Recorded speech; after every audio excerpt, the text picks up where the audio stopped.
Start करते हैं। तो क्वेश्चन नंबर 29 तक हम लोग कर चुके थे और कंक्रीट के देखो जी मैं आपको बताता हूँ कंक्रीट में जो कंक्रीट टॉपिक है आपका उसमें वेरिएशन ऑफ क्वेश्चन बहुत ज़्यादा है, मतलब बहुत डिफरेंट डिफरेंट टाइप के क्वेश्चंस हैं। जैसे कि मैंने आपको बताया कि इसमें हम बहुत सारे क्वेश्चंस करेंगे। जैसे अगर मैं आपको टोटल बोलूँ ना, मैं आपको कंक्रीट में कितने क्वेश्चंस दूंगा। जैसे कि आपको पता है यार कंक्रीट बहुत इंपॉर्टेंट टॉपिक है किसी भी जेईई या फिर आईईएस के एग्जाम के लिए। कंक्रीट किसी से छुपा नहीं है कि कंक्रीट कोई इजी टॉपिक है। और कंक्रीट के बाद मैं चालू कर दूंगा स्टील स्ट्रक्चर्स प्लस ट्रांसपोर्टेशन। ठीक है, करेंगे यार, कंप्लीट तो करना पड़ेगा। ठीक है, अगर मैं आपसे डिस्कस आगे की बात डिस्कस करूं तो अभी नंबर ऑफ वेरिएशन जो वेरिएशन है क्वेश्चंस का बहुत बचा है। तो यार तो मैं टाइम पास कर लूँ या सीरियसली पढ़ा लूँ, तो सीरियसली पढ़ा लूँगा तो उसमें ज़्यादा फायदा आपका भी और मुझे भी है। मेरा फायदा क्या है, आप सेलेक्ट होंगे, आप सेलेक्ट होंगे तो फिर बहुत बढ़िया बात है। ठीक है, तो इस चीज़ का ध्यान रखना कि अभी बहुत सारे क्वेश्चंस आएंगे डिफरेंट डिफरेंट टाइप्स के। ठीक है, क्वेश्चन नंबर 38 देखते हैं हम। 29 क्वेश्चन में पहुंच चुके थे। शुरुआती क्वेश्चन में थोड़ा टाइम लगता है क्योंकि हम शुरुआत में थोड़ा रिवाइज करते हैं, थोड़ा बहुत पढ़ते हैं, तो उसमें शुरुआती क्वेश्चन में आपको टाइम लगता है। ठीक है, अगर हम क्वेश्चन नंबर एक तो लास्ट क्वेश्चन मैंने लिखा हुआ है, लास्ट क्वेश्चन हमने 29 ही करा था। ठीक है, हाँ लास्ट क्वेश्चन हम 29 में कर चुके थे, तो मैं जल्दी मार्क कर जाता हूँ यहाँ पे। ठीक है, क्वेश्चन नंबर अगर हम 30 की बात करें, द कन्वेंशनल वर्केबिलिटी टेस्ट, क्या टॉपिक है? The conventional workability test. सबसे पहले अगर मैं आपसे डिस्कस करूं कौन कौन से टेस्ट होते हैं वर्केबिलिटी के, अगर मैं वर्केबिलिटी का आपसे टेस्ट डिस्कस करूं तो कौन कौन से होते हैं? सबसे कॉमन टेस्ट कौन सा है वर्केबिलिटी का? Slump test. सबसे कॉमन टेस्ट जो है वर्केबिलिटी का जो हम साइड पर परफॉर्म करते हैं कौन सा? आपका स्लम्प टेस्ट। सेकंड कौन सा कॉमन? कॉम्पैक्शन फैक्टर टेस्ट, जिसमें हमने देखा होगा बकेट्स होती है। कॉम्पैक्शन फैक्टर टेस्ट में आपको लेक्चर्स में पढ़ा चुका हूं। थर्ड क्या होता है भाई? कभी कभार फ्लोएबल कंक्रीट होता है, जैसे स्लम्प बहुत ज्यादा है, स्लम्प बहुत ज्यादा है, तो हम क्या यूज करते हैं? हम फिर यूज इसमें लिखा हुआ नहीं है, फ्लो टेस्ट। फ्लो टेस्ट देखो, फर्स्ट क्या आपका जो हम यूज करते हैं स्लम्प टेस्ट, सेकंड क्या है कॉम्पैक्शन फैक्टर एपरेटस, थर्ड क्या है फ्लो टेस्ट। जब वर्केबिलिटी बहुत ज्यादा होती है तब हम एक्चुअली स्लम्प सर्विस को टेस्ट कर ही सकते, बिखर जाता है, तो फिर हम फ्लो टेस्ट यूज करते हैं, जो कि मैंने आपको जब लेक्चर्स पढ़ाए थे तो फ्लो टेस्ट भी मैंने आपको पढ़ाया था।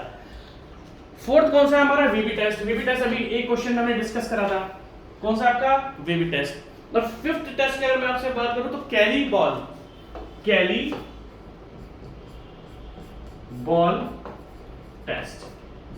तो अगर मैं सारे मेथड की जनरली 5 मेथड यूज होते हैं वर्केबिलिटी के लिए, slump test, compaction factor apparatus, VB test, है ना? देखो 1 2 3 तो यहीं पे लिखे हैं, स्लम्प, कॉम्पैक्टिंग, वीबी। जो दो नहीं लिखे इसमें कौन से हैं?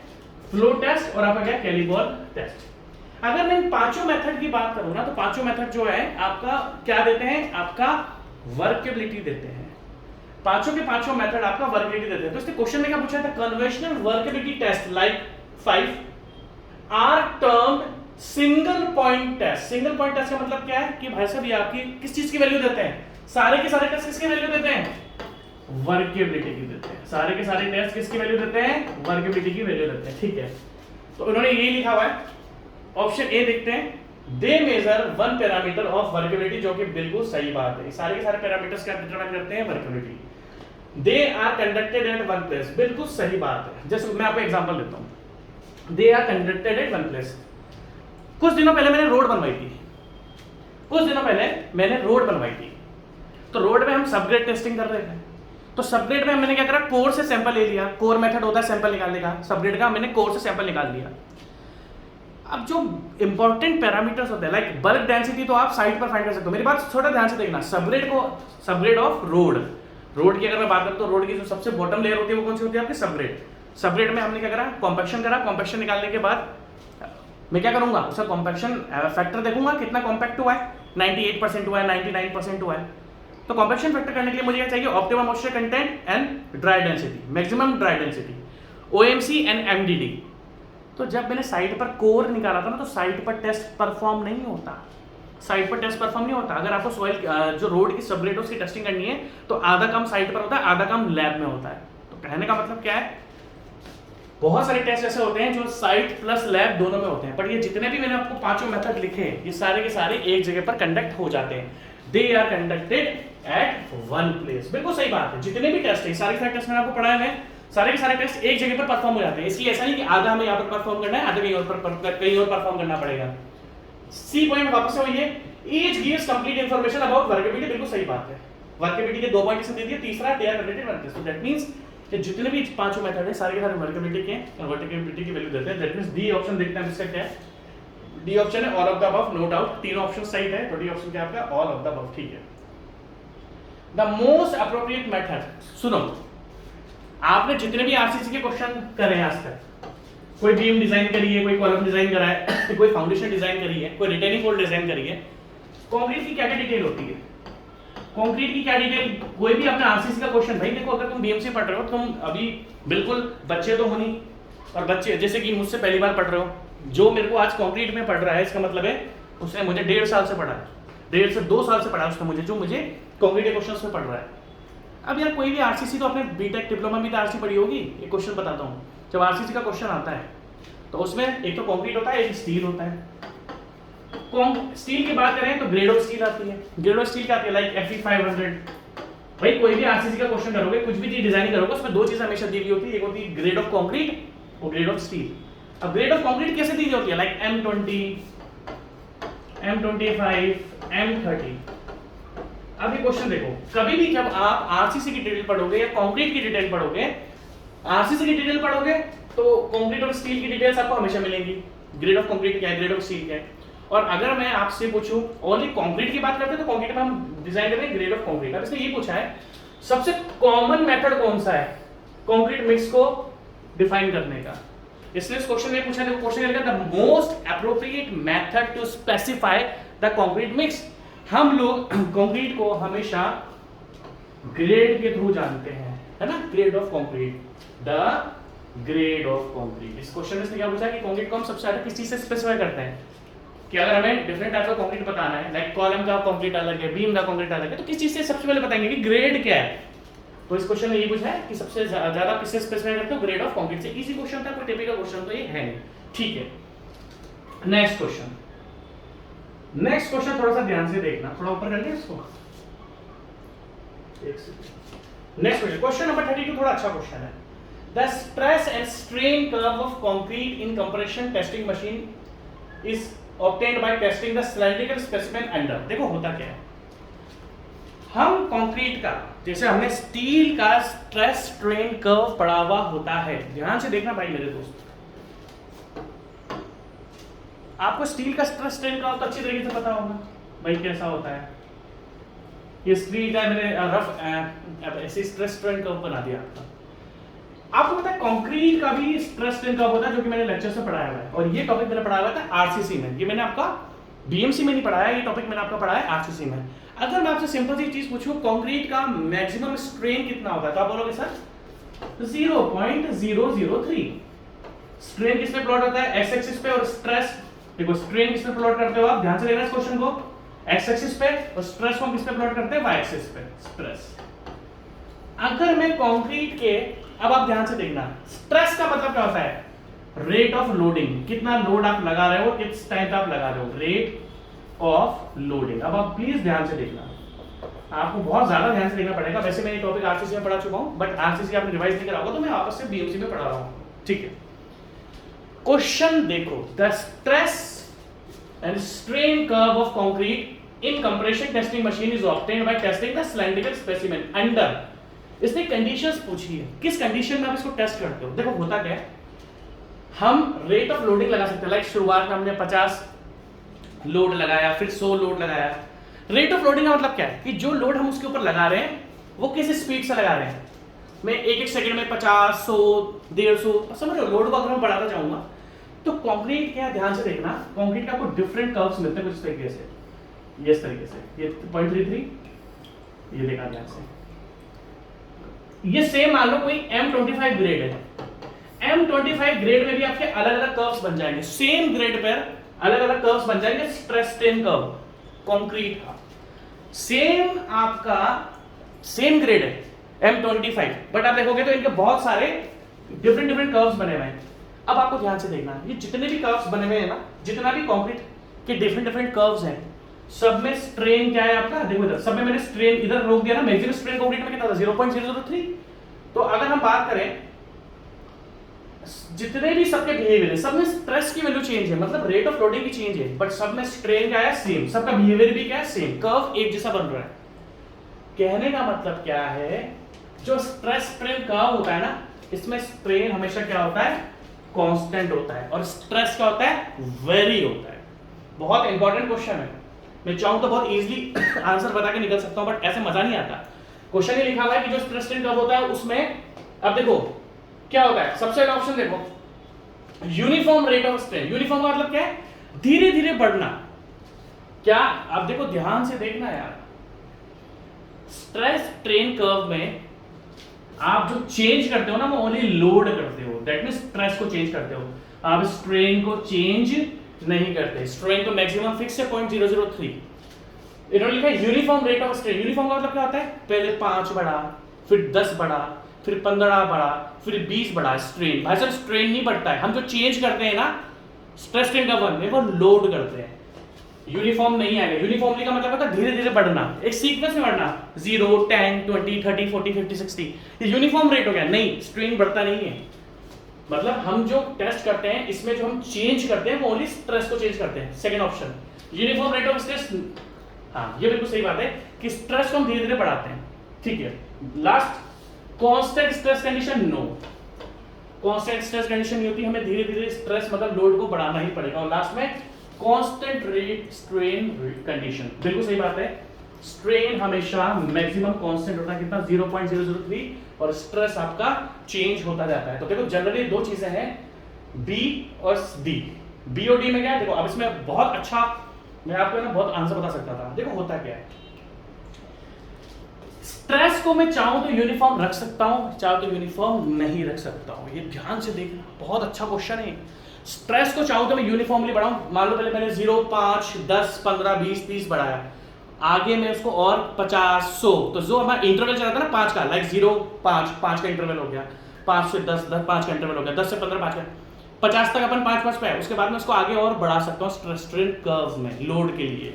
तो दैट मींस आप यूनिफॉर्म रख भी सकते हो, चाहो तो यूनिफॉर्म ना रखो।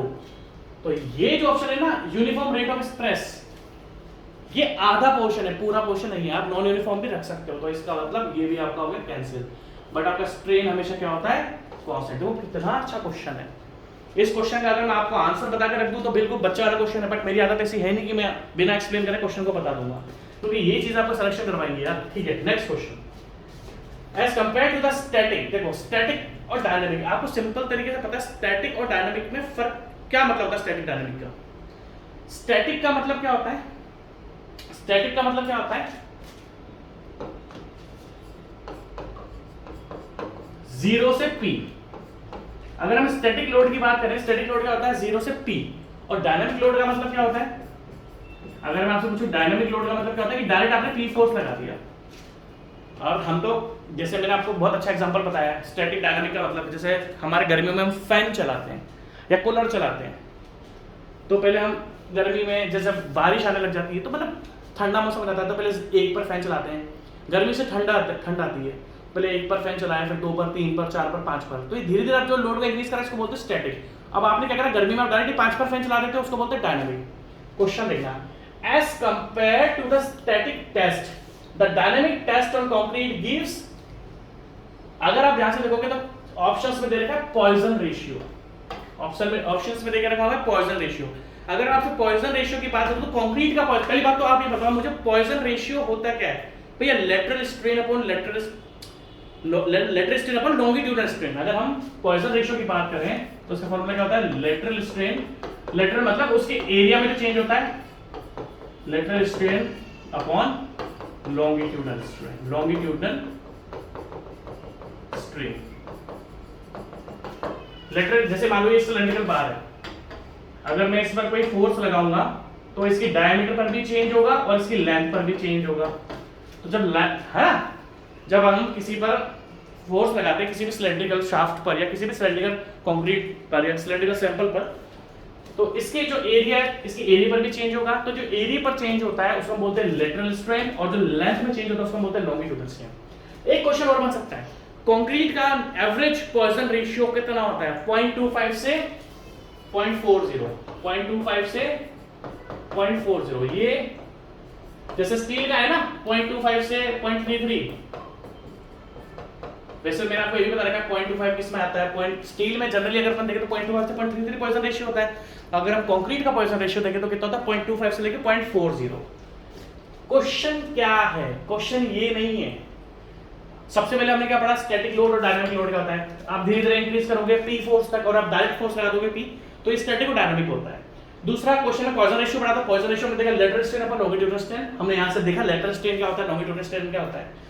जो एरिया में चेंज होगा उसको लेटरल स्ट्रेन बोलते हैं, जो लेंथ में चेंज होगा उसको लॉन्गिट्यूडनल स्ट्रेन बोलते हैं। बाद में हमने देखा कि कंक्रीट का पॉइजन रेशियो 0.25 से 0.40। बट इस क्वेश्चन में इसने पूछा है कि अगर कोई कंक्रीट का सैंपल है, अगर कोई कंक्रीट का सैंपल है, आपने उस पर एक तो स्टैटिक टेस्ट करा, मान लो कंप्रेसिव टेस्ट कर रहे हो भाई, कंक्रीट का कंप्रेसिव टेस्ट कर रहे हो, कंप्रेशन या कंप्रेसिव स्ट्रेंथ टेस्ट, आप कंक्रीट की कंप्रेसिव स्ट्रेंथ डिटरमाइन कर रहे हो।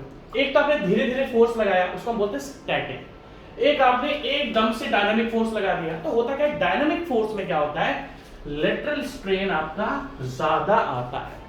भाई एकदम से किसी चीज का फोर्स लगाओगे तो वो तो फैल जाएगा ना। आप मेरी बात सुनने की कोशिश करो, अगर आप एकदम से किसी पे भी डायनामिक फोर्स लगा दोगे तो एकदम से फैल जाएगा। धीरे धीरे लगाओगे तो वो अपनी, देखो धीरे धीरे लगाओगे तो क्या होगा, वो अपने अंदर स्ट्रेस जनरेट करता रहेगा। बट आपने एकदम से डायनामिक लोड लगा दे तो एकदम से उसके अंदर डिफॉर्मेशन हो जाएगा। तो होता क्या है, स्ट्रेन की value in case of dynamic test ज्यादा आती है। अगर स्ट्रेन की वैल्यू ज्यादा आएगी तो पॉइजन रेशियो भी ज्यादा आएगा, अगर स्ट्रेन की वैल्यू ज्यादा आएगी तो पॉइजन रेशियो भी आपका क्या आएगा, ज्यादा आएगा। सही बात है बिल्कुल। अब इसने इस क्वेश्चन में क्या लिखा है मैं आपको दिखाता हूँ। इस क्वेश्चन में इसने ये लिखा है कि अगर हम डायनामिक, देखो इसने क्वेश्चन डायनामिक टेस्ट के लिखा है, as compared to the static test the dynamic test on concrete gives, dynamic test ज्यादा डिफॉर्मेशन देता है, ज्यादा स्ट्रेन डेवलप होगा तो ज्यादा पॉइजन रेशियो आएगा, gives higher value of Poisson ratio because of higher deformation. Static में डिफॉर्मेशन कम होगा, डायनामिक में डिफॉर्मेशन आपका ज्यादा होगा। बहुत अच्छा क्वेश्चन है बट इतना इजी भी नहीं है। ठीक है, 34 the inelastic behaviour of concrete. अब कंक्रीट देखो इनइलास्टिक क्यों होता है, पहले तो कंक्रीट इनइलास्टिक क्यों होता है, क्योंकि कंक्रीट में सारे के सारे ब्रिटल मटेरियल होते हैं। द इनइलास्टिक बिहेवियर ऑफ, देखो अगर मैं आपसे पूछूं हमारा जो प्रोपोर्शंस है, इंग्रेडिएंट्स है कंक्रीट के, वो क्या है, सीमेंट है, सैंड है और एग्रीगेट है। अगर मैं आपसे पूछूं सीमेंट, सैंड और एग्रीगेट में सबसे ज्यादा ब्रिटल क्या है, ब्रिटल जो टूट जाता है, भाई सीमेंट है, सीमेंट चिपक जाता है, ठीक है, सैंड भी चिपक जाता है। एग्रीगेट यहां पर सबसे ज्यादा ब्रिटल होता है। ब्रिटल मतलब जिसमें कुछ भी इलास्टिक बिहेवियर, जैसे पत्थर है, पत्थर में इलास्टिसिटी थोड़ी होती है। देखो कंक्रीट, ध्यान से देखना, कंक्रीट थोड़ा बहुत इलास्टिक होता है, बहुत थोड़ा बहुत होता है, तभी तो उसके अंदर स्ट्रेन आता है। बट फिर भी नॉर्मल जितना हमारा स्टील इलास्टिक और इनइलास्टिक, स्टील क्या होता है, इलास्टिक मटेरियल होता है, पर स्टील के कंपैरिजन में कंक्रीट इतना इलास्टिक नहीं होता। क्यों नहीं होता, क्योंकि भाई साहब इसके अंदर जो सबसे ज्यादा होता है ना एग्रीगेट, वो ब्रिटल नेचर का होता है। अब क्वेश्चन देखना, the inelastic behaviour of concrete is due to use of aggregate. Aggregate सबसे ज्यादा ब्रिटल होता है और एग्रीगेट जिसके अंदर रहेगा वो तो 100% इनइलास्टिक होगा ही होगा। Next question, the tensile strength of concrete. अब देखो आपको अच्छी तरीके से पता है कंक्रीट की कंप्रेसिव स्ट्रेंथ अच्छी होती है और कंक्रीट की टेंसाइल स्ट्रेंथ बहुत वीक होती है, इसमें तो बताने वाली कोई बात नहीं है। और जो कंक्रीट की टेंसाइल स्ट्रेंथ होती है, कंक्रीट की जो टेंसाइल स्ट्रेंथ है वो कितनी होती है, जो भी कंक्रीट की कंप्रेसिव स्ट्रेंथ है उसका 10 से भाग कर दो, मतलब 10 से डिवाइड कर दो। जो भी कंक्रीट की कंप्रेसिव स्ट्रेंथ है उसको 10 से डिवाइड कर दोगे तो हमें टेंसाइल स्ट्रेंथ मिल जाएगी। दैट मींस टेंसाइल स्ट्रेंथ क्या होती है, 1/10 होती है। The tensile strength of concrete is approximately what percentage of compressive strength? Approximately 10%. That means अगर कोई M20 ग्रेड है, उसकी जो कंप्रेसिव स्ट्रेंथ है 28 रेटिंग वो 20 न्यूटन पर एमएम स्क्वायर, एक्चुअली 20 न्यूटन पर एमएम स्क्वायर है, इससे बहुत ज्यादा आती है। ये तो हम बोलते हैं कि 20 इतनी नहीं, इससे भी ज्यादा आनी चाहिए, 28-30 पड़ जाती है, बट अभी के इतना काफी है कि अगर M20 ग्रेड है तो उसके 28 रेटिंग 20 न्यूटन पर एमएम स्क्वायर, इससे बहुत ज्यादा आती है। ठीक है, अब अगर मैं बोलूं कि इसी की 28 रेटिंग टेंसाइल स्ट्रेंथ कितनी है तो 20 को 10 से डिवाइड कर दोगे तो देखो ये तो कंप्रेसिव स्ट्रेंथ है और टेंसाइल स्ट्रेंथ की अगर बात करेंगे तो 20 को 10 से डिवाइड करो 2 न्यूटन पर एमएम स्क्वायर। बच्चा वाला क्वेश्चन है। नेक्स्ट क्वेश्चन, इतना इजी क्वेश्चन नहीं करेंगे। As per Indian standard specification, ओहो बहुत ही ज्यादा अच्छा क्वेश्चन है भाई। आपने दो चीजें पढ़ी होंगी, एक तो होता है नॉमिनल मिक्स जो इंडियन स्टैंडर्ड ने देखे रखे हुए हैं, आईएस कोड ने देखे रखे हैं, एक होता है डिजाइन मिक्स। अब आप ध्यान से देखना, मैं आज का जो ग्रेड ऑफ कंक्रीट यूज करा रहा हूं वो करवा रहा हूं M55। मैंने अपने पिछले प्रोजेक्ट में भी जो ग्रेड ऑफ कंक्रीट यूज कराई थी वो M55 कराई थी। आज की तारीख में जो मैं ग्रेड ऑफ कंक्रीट यूज कर रहा हूं वो M55 यूज कर रहा हूं, और पहले के आज से 4-5 साल पहले जो मैंने ग्रेड यूज करी थी वो भी M55 थी। अगर मैं इन दोनों के प्रोपोर्शंस की बात करूं ना, लाइक इसका सीमेंट, इसका सैंड, इसका एग्रीगेट, या फिर इसका सीमेंट, इसका सैंड या इसका एग्रीगेट, दोनों M55 है, बट ये एक्चुअली डिजाइन मिक्स होता है। वो डिपेंड करता है सॉइल की बियरिंग कैपेसिटी पे। तो एक्चुअली ये जरूरी नहीं है कि अगर आपने M55 दिल्ली में यूज करा तो मिजोरम में भी M55 का प्रोपोर्शन सेम होगा। मेरी बात ध्यान से सुनना, अगर आपने दिल्ली में M55 ग्रेड यूज करा तो ये जरूरी नहीं है कि मिजोरम में भी अगर आप M55 ग्रेड यूज करोगे तो दोनों सेम होगी। उनके प्रोपोर्शन अलग होते हैं, वो डिपेंड करता है कितना लोड है, कितनी सॉइल की बियरिंग, सब पे डिपेंड होता है, वो अलग अलग आता है। तो दैट मींस ये दो ग्रेड अलग अलग जगह अलग होंगी। बट अगर मैं आपसे पूछूं M20, अब देखो हम दिल्ली में यूज कर रहे हैं M20 और मिजोरम में भी यूज कर रहे हैं M20, तो इसको बोलते हैं नॉमिनल मिक्स। जो इंडियन स्टैंडर्ड ने आईएस कोड 456 ने बोल दिया कि अगर आप M20 यूज करोगे तो दिल्ली में भी 1, 1.5, 3 होगा और मिजोरम में भी 1, 1.5, 3 होगा। तो कहने का मतलब क्या है, इंडियन स्टैंडर्ड ने ये नॉमिनल मिक्स जो होता है इसको डिफाइन करके रखा हुआ है। समझिए मेरी बात। और अब वो कौन कौन सी ग्रेड है, अब क्वेश्चन देख लो। As per Indian standard IS code 456 of concrete is designated into, अगर मैं बात करूं कि इंडियन स्टैंडर्ड ने कितनी ग्रेड्स को बताकर रखा हुआ है, कौन कौन से बता के रखा हुआ है आपका M10 से लेके M40 तक। M10 समझ रहे हो, M10 से लेके M40 तक इंडियन स्टैंडर्ड ने आपकी ग्रेड देकर रखी। 5 में लिखते हैं M10, M15, M20, M25, M30, M35 और M40। एक्चुअली आज का मैं आपको बात बताऊं कि इंडियन स्टैंडर्ड ने दे तो रखा है, एक्चुअली उसने 7 ग्रेड्स को बोल रखा है कि इसमें इतना प्रोपोर्शंस होगा। हम यहीं से ये जो M30 है ना, आजकल यहीं से डिजाइन मिक्स हो जाता है। दैट मींस दिल्ली में भी अगर M30, actually IS code define करा हुआ है, बट हम आजकल M30 होता है ना, M30 इवन M25 ये भी आजकल अलग अलग आने लग गया। कहने का मतलब क्या है, अगर मैं आज की तारीख में आपसे बात करूं ओनली M20 तक फॉलो होता है, जिसमें आपको डिजाइन नहीं डालना, बस 1, 1.5, 3 ये 1, 2, 4 इस तरीके से आपको डाल देना है। आजकल कोई M25 ग्रेड भी यूज करता है ना, तो दिल्ली की अगर M25 ग्रेड और वहां की M25 ग्रेड, तो दोनों अलग अलग होती है। वो सब डिजाइन पे डिपेंड होता है, लोड कितना है, सॉइल की बियरिंग कैपेसिटी कितनी है, सब उस पर डिफाइंड होगा वो। ठीक है, तो सर आजकल लोग यही से डिजाइन कर लेते हैं, यहाँ से भी नहीं करेंगे तो M30 से तो डिजाइन हो ही जाता है। दैट मींस दिल्ली की M30 अलग होगी और मिजोरम की M30 अलग होगी। बट बात क्या है, अपन को क्वेश्चन कर रहा है ना, क्वेश्चन में यार M40 तक डिफाइन करा हुआ है। तो देखो 1, 2, 3, 4, 5, 6, 7 ग्रेड्स। आईएस कोड ने 7 ग्रेड को स्पेसिफाई करा हुआ है, इसको बोलते हैं नॉमिनल मिक्स।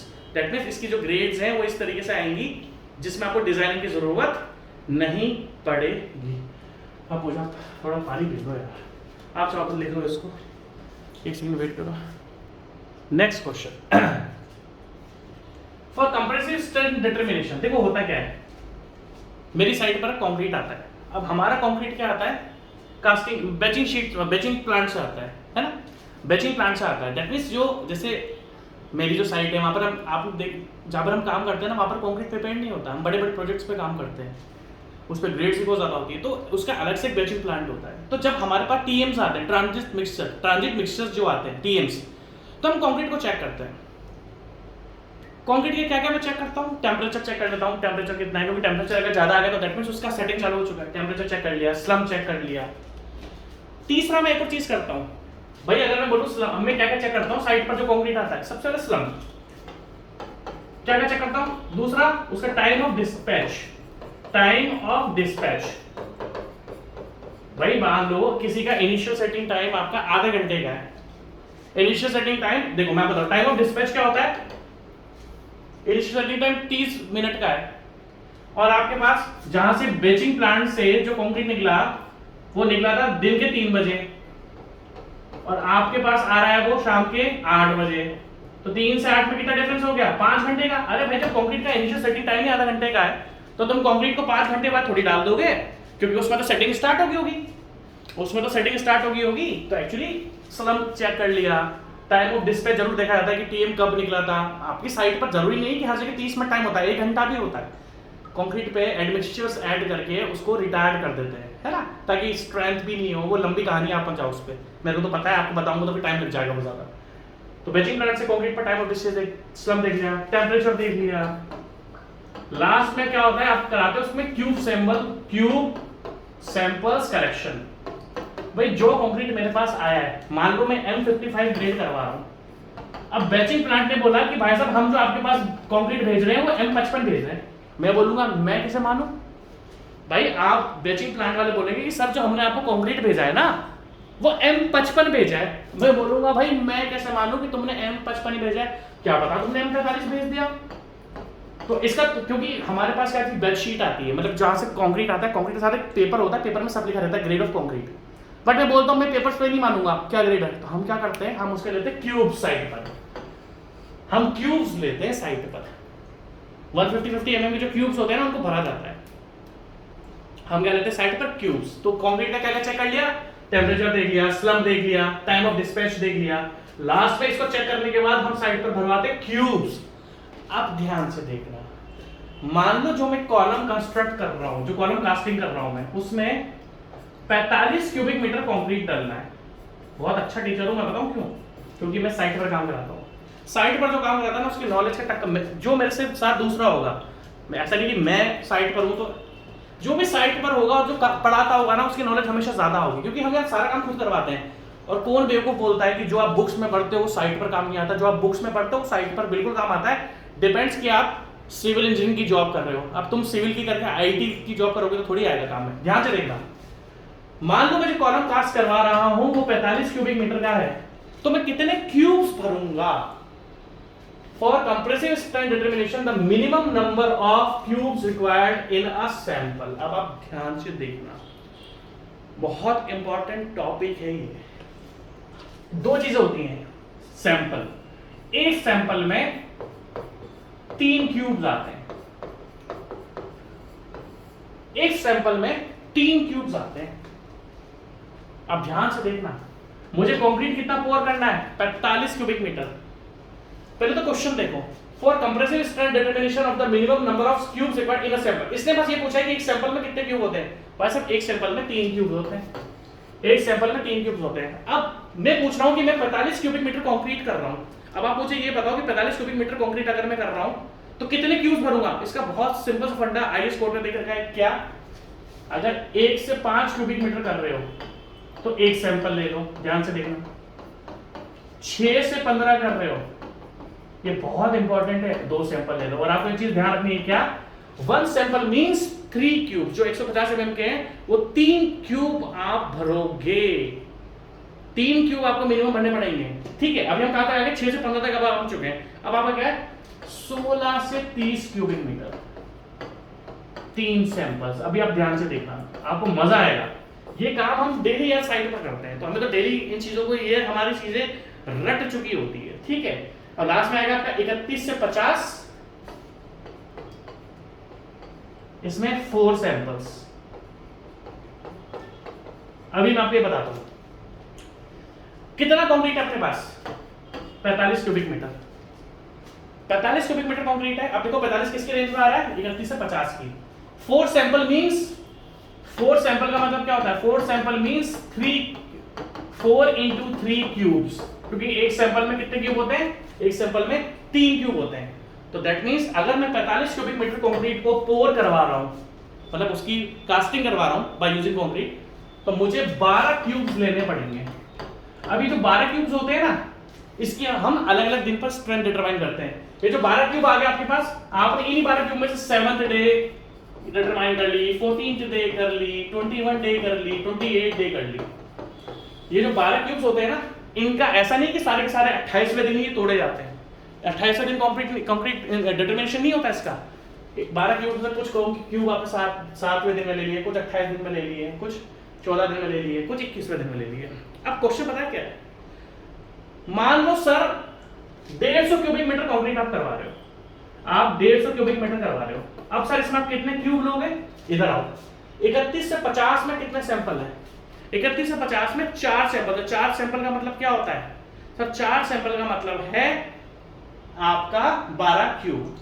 अब 50 तक आ गए थे, अब आप 50 क्यूबिक मीटर ऐड करो, मतलब 50 क्यूबिक मीटर के बाद हर अगले 50 क्यूबिक मीटर पर, जैसे मान लो 150 क्यूबिक मीटर है ना, तो देखो इधर मैं इसको लिखना चाहो तो लिख लो, मैं मिटाऊंगा इसको आप लिखना चाहो तो लिख लो। बहुत अच्छा क्वेश्चन बता रहा हूं मैं आपको, ये क्वेश्चन इसने पूछा नहीं, फिर मैं आपको बता रहा हूं, ध्यान से देखना।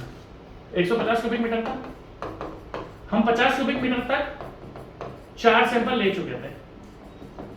अब क्या होगा, जैसे 50 आ जाता है दैट मींस 51 एंड अबव। अब आप क्या करोगे, हर 50 क्यूबिक मीटर के लिए एक सैंपल लोगे, दैट मींस 51 एंड अबव। 150 में 51 से अबव ही है। Take 1 sample for each 50 cubic metre. देखो हम 50 क्यूबिक मीटर पर 4 सैंपल ले चुके थे। ये क्वेश्चन इसका नहीं है, बट इसमें तो बस ओनली सैंपल में पूछा, एक सैंपल में कितने क्यूब्स होते हैं, बट ये क्वेश्चन इस तरीके से भी आ सकता है। 50 क्यूबिक मीटर में 4 सैंपल। अब देखो 150 तक जाना है, तो 50 प्लस 50 प्लस 50, इसमें कितने सैंपल थे, 4 सैंपल। अगले वाले 50 में कितना आएंगे, क्योंकि हर 50 में फिर आपको एक सैंपल लेना है, 1 सैंपल, फिर अगले 50 में 1 सैंपल, तो फाइनली आपका 4 5 6 सैंपल हो गए। 6 × 3 18 क्यूब भरोगे आप। यार हम डेली करवाते हैं, डेली की डेली हम क्यूब करवाते हैं, फिर क्यूब जाकर उसको तोड़वाते भी हैं, उसे कंप्रेशन टेस्टिंग मशीन देखते हैं, मतलब कंप्रेशन स्ट्रेंथ देखते हैं by using compression testing machine. तो आई होप आपको समझ में आ गया। पर इसमें बच्चे ने इजी सा क्वेश्चन पूछा था, for compressive strength determination the minimum number of cubes required in sample 3। Her sample में 3 क्यूब्स आते हैं। Next question, the unit weight of RCC 2500। यार ये तो बच्चा का क्वेश्चन है, 2500 केजी पर क्यूबिक मीटर। आरसीसी का वेट कितना होता है, 2500। पीसीसी का कितना होता है, 2400। ये तो बच्चों वाले क्वेश्चन है, इन क्वेश्चन पे टाइम वेस्ट नहीं करेंगे। और किलोमीटर में करोगे तो 25 किलोमीटर पर क्यूबिक मीटर।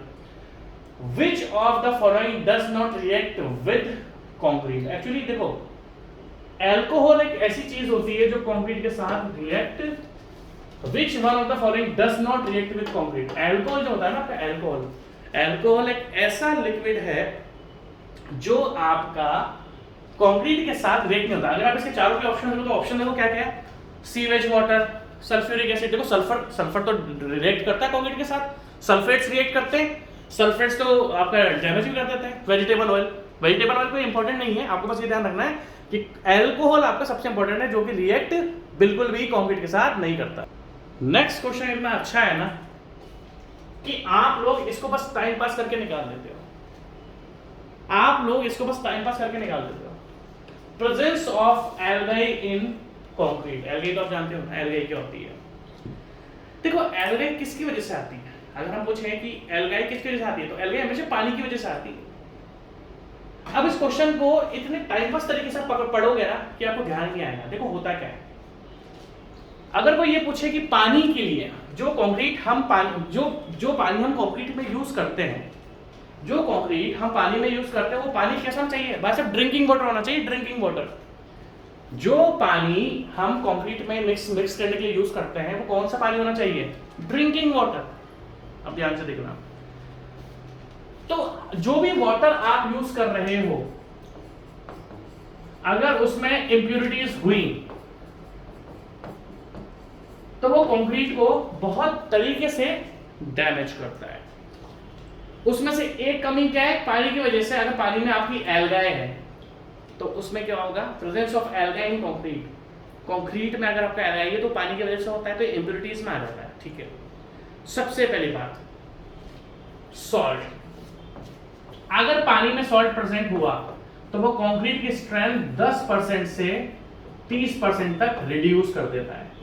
देखो बहुत ध्यान से देखना मेरी बात, ये क्वेश्चन वाटर की इंप्यूरिटीज से है। अगर पानी जो आप यूज कर रहे हो उसके अंदर सॉल्ट्स हैं तो सॉल्ट्स की वजह से क्या होता है, स्ट्रेंथ आपकी रिड्यूस हो जाती है। मान लो जिंक क्लोराइड है, जिंक क्लोराइड पानी में, ये सब लिख लेना, बहुत इंपॉर्टेंट है ये। तो वो मान लो आपका इनिशियल सेटिंग टाइम कितना है, आपका इनिशियल सेटिंग टाइम कितना होता है, 30 मिनट्स होता है। अगर पानी के अंदर जिंक क्लोराइड बहुत ज्यादा प्रेजेंट रहा तो वो पानी की जो सेटिंग है, जो इनिशियल सेटिंग होती है या फाइनल सेटिंग होती है, उसको वो बिल्कुल क्या कर देता है, रिड्यूस कर देता है।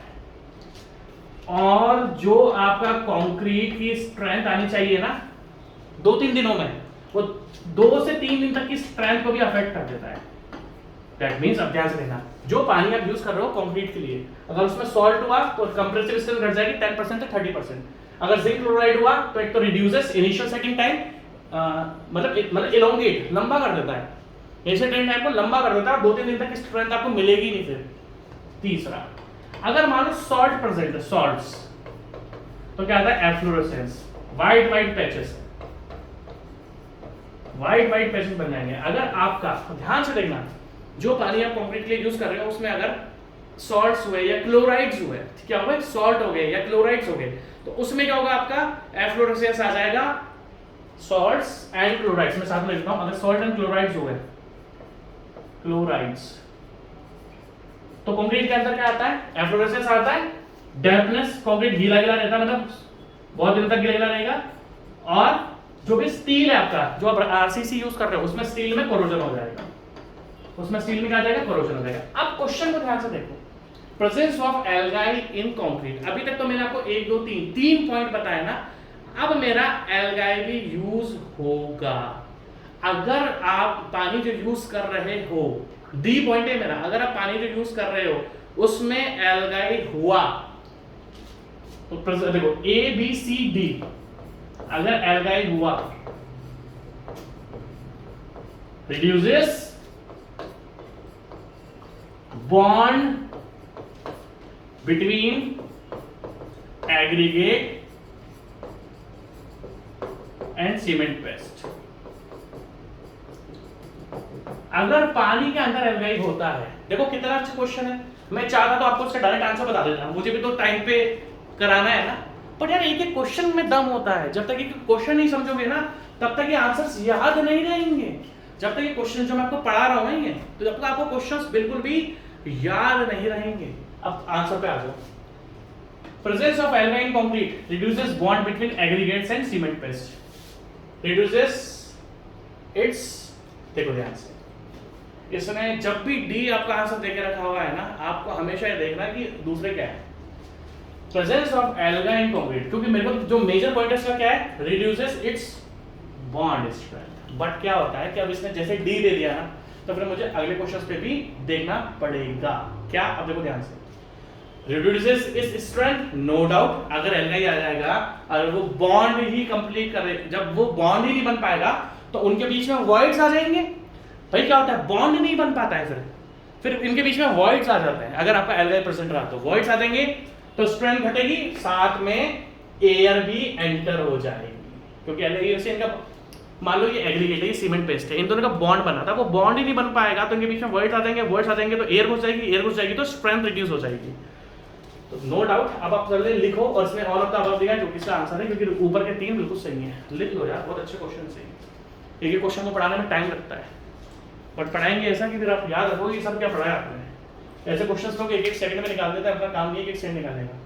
The choice of mixed proportions of concrete is independent of, बच्चों वाला क्वेश्चन है ये, क्या कि जो हम ग्रेड यूज करते हैं ना, जो प्रोपोर्शन सीमेंट, सैंड, एग्रीगेट, ये किस चीज पर डिपेंड होता है, जो ग्रेड चाहिए, बिल्कुल M20 लोगे तो उसका अलग है, M15 लोगे तो उसका अलग है। उसके बाद maximum nominal size of aggregate, बिल्कुल सही है, जो ग्रेड होती है वो एग्रीगेट पर डिपेंड करती है। मिनिमम वाटर सीमेंट रेशियो, बिल्कुल सही बात है, अगर मैं कोई भी ग्रेड बना रहा हूं उसके जो प्रोपोर्शंस हैं वो प्रोपोर्शंस पर ग्रेड डिपेंड होती है, नहीं होती, हाँ सर होती है। एग्रीगेट पर डिपेंड होती है, हाँ होती है। Minimum water content water cement ratio पे, हाँ जी होती है, वाटर सीमेंट रेशियो पे तो सब कुछ डिपेंड है। लास्ट में batching, mixing, placing and compaction technique इस पर डिपेंड नहीं होती है। यहाँ पर कौन डिपेंड होता है, यहाँ पर डिपेंड होती है वर्केबिलिटी। बैचिंग क्या है, उसको बनाना, मिक्सिंग क्या है, उसको मिक्स करना, प्लेसिंग का मतलब क्या है, कंक्रीट को पोर करना, पोर करने के बाद कॉम्पैक्शन करना, ये जो मिक्स प्रोपोर्शन होते हैं ना सीमेंट एंड एग्रीगेट, ये इस पर डिपेंड नहीं होते, बाकी ऊपर के तीनों पे तो होते हैं। Next question, the extent and बहुत अच्छा question, the extent and propagation of crux. इतना जबरदस्त क्वेश्चन है ना ये, जिसमें आपको मजा आ जाएगा। देखो होता क्या है, आरसीसी जो होता है, ध्यान से देखना, आरसीसी में जो स्टील होता है, यहां पर आरसीसी वर्ड नहीं लिखा है, बहुत ही अच्छा क्वेश्चन है। यहां पर इन्होंने आरसीसी नहीं लिखा हुआ है, यहां पर इन्होंने क्या लिखा हुआ है, यहां पर इन्होंने लिखा हुआ है कंक्रीट। देखो ध्यान से, कंक्रीट में तो स्टील रहता नहीं है, तो उसके ऊपर अगर कोई टेंसाइल फोर्स लगेगा तो उसके ऊपर क्रैक्स बहुत जल्दी आ जाएंगे। बट इन केस अगर आप कहीं पर कंक्रीट ही यूज कर रहे हो, कंक्रीट ही यूज कर रहे हो, तो होता क्या है कि भाई यहाँ पर स्टील तो है नहीं इसको बचाने वाला, अगर कल को कोई टेंसाइल फोर्स लगा तो इसको बचाने वाला कौन होता है फिर, फाइबर। देखो क्वेश्चन क्या है, the extent and propagation of cracks. अगर आपको कंक्रीट में क्रैक्स को बचाना है तो कंक्रीट में आपको ऐड करने पड़ेंगे फाइबर्स। फाइबर एक ऐसा मटेरियल है जो कंक्रीट की परमिएबिलिटी को, अब ध्यान से देखना, परमिएबिलिटी को इंप्रूव करता है और रिड्यूस करता है ब्लीडिंग को, रिड्यूस करता है ब्लीडिंग को। जिस कारण अगर आप क्या करोगे, आपको जो पानी है वो बहुत स्लो स्लो उड़ता है। परमिएबिलिटी का मतलब क्या है कि भाई ये पानी कहीं से लीक, परमिएबिलिटी का मतलब क्या होता है, fibres improves permeability, fibre improves permeability. Permeability का मतलब क्या है कि उसके अंदर वॉइड्स कम है, अगर वॉइड्स कम है तो श्रिंकेज ही नहीं होगा। फाइबर से काम क्या होता है, परमिएबिलिटी को इंप्रूव करना। कंक्रीट को अगर इम्परमिएबल बनाना चाहते हो, परमिएबिलिटी मतलब कोई भी चीज परमिएबल क्या होती है, जिसमें पानी पास हो जाए, कोई भी चीज इम्परमिएबल क्या होती है, जिसमें पानी पास ना हो पाए। तो फाइबर्स में हम कंक्रीट में फाइबर्स यूज करते हैं फॉर इंप्रूविंग परमिएबिलिटी।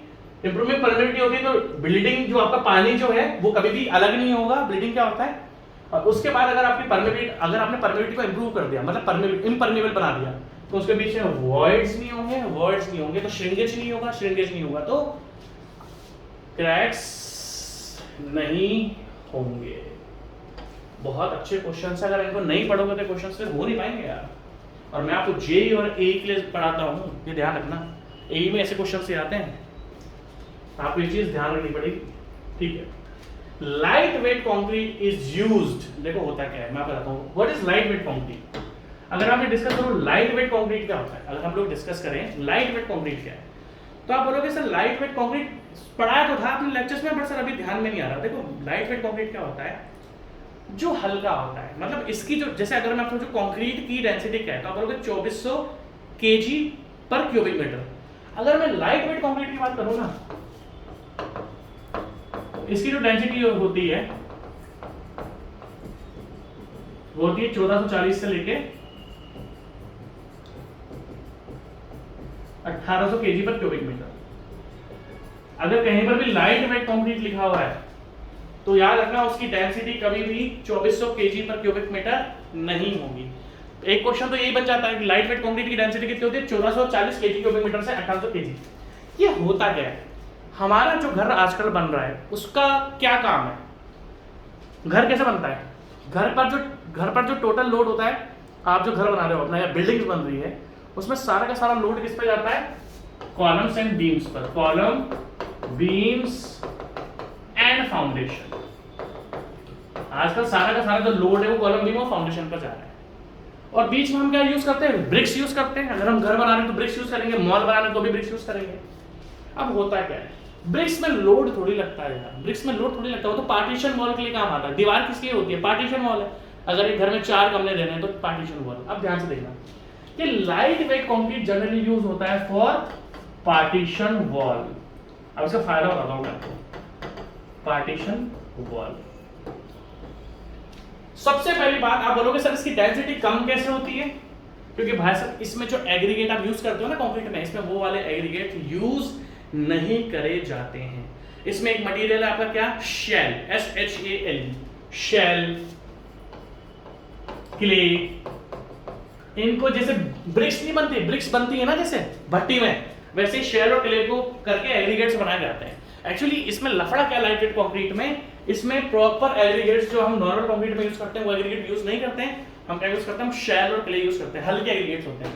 तो इस कारण क्या होता है, ये आपका हल्का हो जाता है, इसकी डेंसिटी कम हो जाती है। बहुत इजी सी चीज़ है यार, बड़ी बात थोड़ी। शैलो क्ले यूज़ करोगे, ब्रिक्स की भट्टी बनती है ना, वैसे इसको बना लिया जाता है एग्रीगेट्स की तरह। अब होता क्या है कि पार्टीशन जो हमारे घरों की दीवारें होती है वो कभी भी लोड बियरिंग वॉल नहीं होती। लोड किस पे जा रहा है? कॉलम्स पे जा रहा है, बीम्स पर जा रहा है, स्लैब पर जा रहा है, स्लैब, कॉलम, बीम्स, फाउंडेशन, इस पर लोड जाता है ना।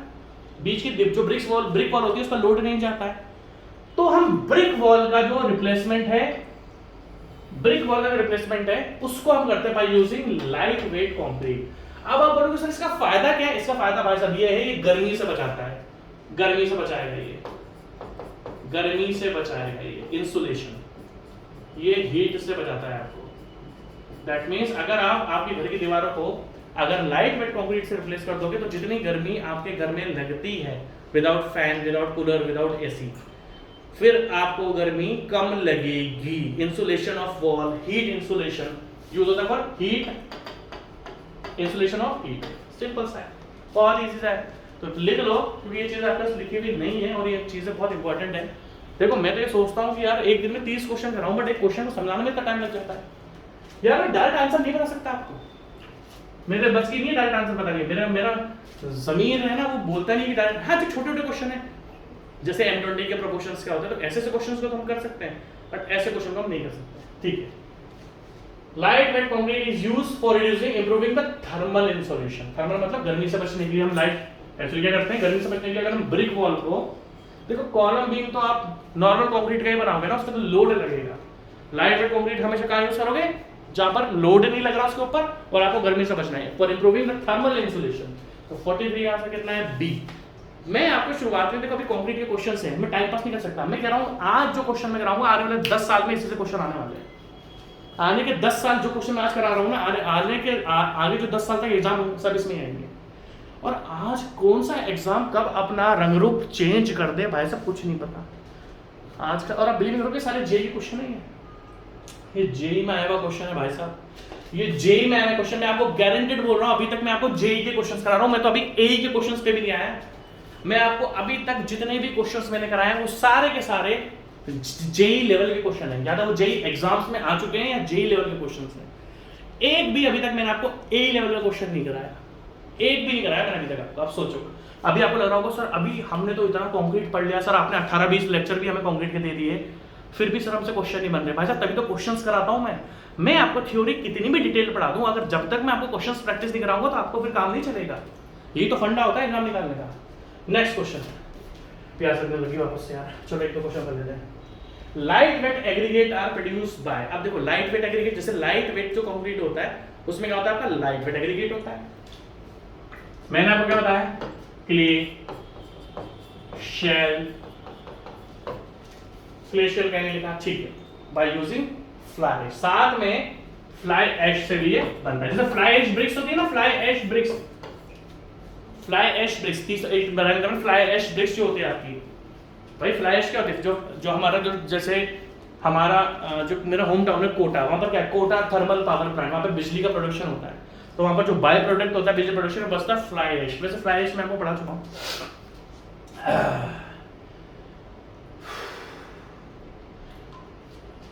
देखो कंक्रीट तो खत्म हो जाएगा 2-4 दिनों के अंदर, अभी टाइम लगेगा ना यार। मैं क्या बोल रहा हूँ कि बता रहा हूँ 10, आप कोई सा भी एग्जाम दे लेना इंडिया में, मैं यहीं खड़ा हूँ, मैं बीच में थोड़ा गायब हो जाता हूँ मजबूरी के कारण, बट मैं खड़ा हूँ आपके साथ, ध्यान रखना। बहुत लोग आते हैं पढ़ाते हैं भाग जाते हैं, मैं भागना से तो हुई नहीं, मैं तो कुछ मजबूर है। और कुछ समय तो इस बार बीमारी ने परेशान करा, बीमारी बहुत ज़्यादा थी, 2-3 महीना में डिप्रेशन में भी रहा था, तो इरेगुलरली मैं मान सकता हूँ, चाहे मैं हेल्थ कंडीशन की वजह से हूँ या किसी और कंडीशन में रेगुलर हो जाता हूँ, बट मैं खड़ा हूँ आपके साथ। और मैं आपको बता देता हूँ मैं आने वाले 10 साल बाद भी खड़ा ही हूँगा। मैं पढ़ा रहा हूँ सिविल इंजीनियरिंग, ये ध्यान रखना, क्योंकि मेरा काम ही सिविल इंजीनियरिंग का है।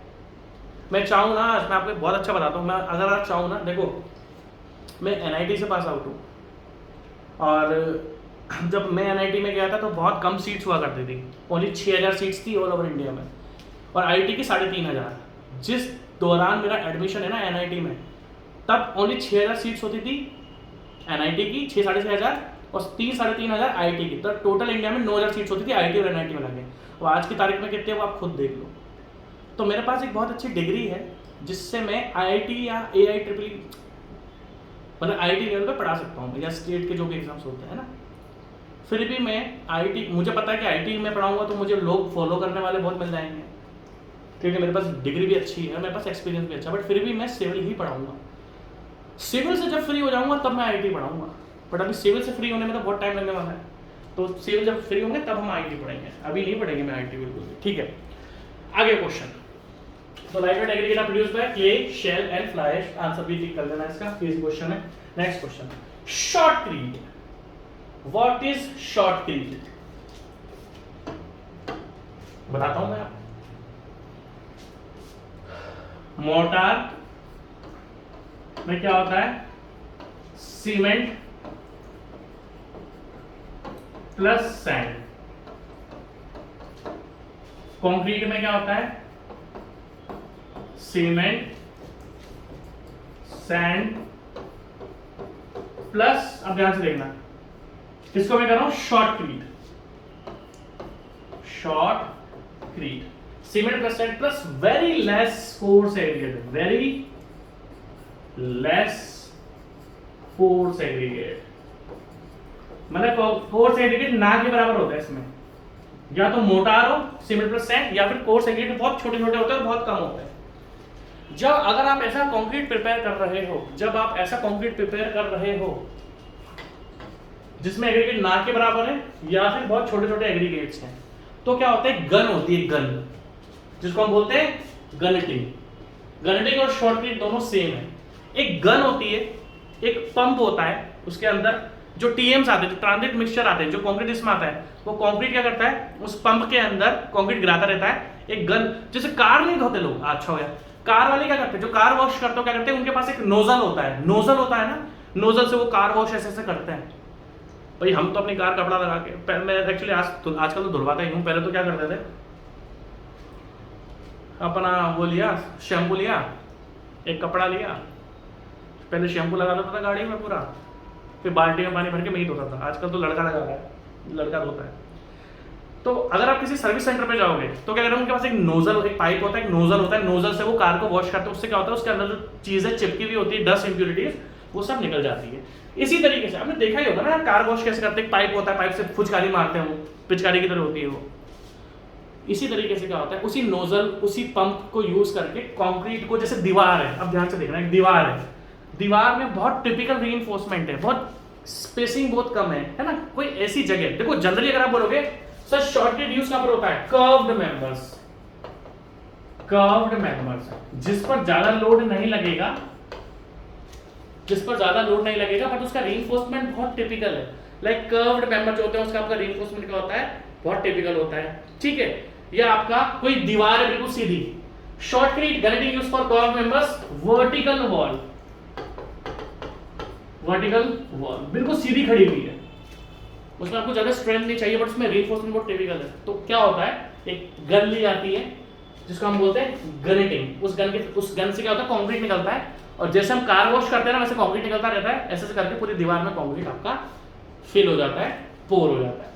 तो शॉटक्रीट क्या होता है? अगर मैं बोलूं शॉटक्रीट क्या है? ऐसा कंक्रीट होता है जिसमें नाक के बराबर आपका मतलब नाक के बराबर उसमें एग्रीगेट होता है, और उसकी स्ट्रेंथ भी इतनी ज्यादा नहीं होती। ठीक है, शॉटक्रीट इज अ मोटार और very fine concrete deposited bye jetting it with high velocity. बिल्कुल सही है, ऑन द प्रिपेयर्ड सर्फेस, बिल्कुल सही है।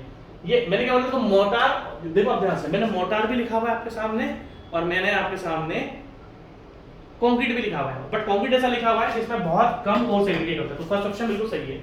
अब डी क्या देखना? ऑल ऑफ द अबव, तो रिमेनिंग टू देखने पड़ेंगे। Is frequently more economical then conventional concrete, बिल्कुल सही बात है, क्योंकि इसमें स्ट्रेंथ इतनी ज्यादा नहीं होती, मैंने आपको बोला ना, फोर्स एग्रीगेट कम डाले जाते हैं। Is very useful for restoration and repair of the damage concrete surface, बिल्कुल सही, कोई डैमेज हुआ है तो पिचकारी मारो पुच्च करके और भाई साहब वो रिपेयर हो जाता है। तो डी आपका all of the above answer है। नेक्स्ट, गनेटिंग, सेम शॉट की गनेटिंग सेम चीज है। गनेटिंग इज, अब क्वेश्चन देख लो, आप आपके सामने चीजें हैं। गनेटिंग is a technique of depositing very thin layers of mortar in each pass of nozzle then available with the shotcrete। मैंने आपसे क्या बोला? गनेटिंग, और आपका इसमें पक्का डी आंसर होगा, वही वाला पता है मुझे। Depositing thin layers of mortar in each pass of nozzle, nozzle से निकलता है। Mix is 1:3, 1:4:5, देख लो वही वाटर रेशियो कम है, रिक्वायर्स केयरफुल एंड स्किलफुल, वो all of the answer, easy question नहीं कराऊंगा मैं। द मोस्ट कॉमन एडमिशन, ये तो बच्चों वाला क्वेश्चन है यार, ये तो मैंने आपको सीमेंट में भी पढ़ाया था। अब मुझे एक बार टाइम देखने दो, क्योंकि ये क्वेश्चन बहुत इंपॉर्टेंट है 48, और 48 क्वेश्चन को मैं टाइम पास नहीं कर सकता। 48 क्वेश्चन बहुत इंपॉर्टेंट है, या तो मैं सुबह आपको लेक्चर देता हूँ या फिर 5-6 घंटे बाद ही लेक्चर देता हूँ मैं आपको, ठीक है। Take care, bye bye.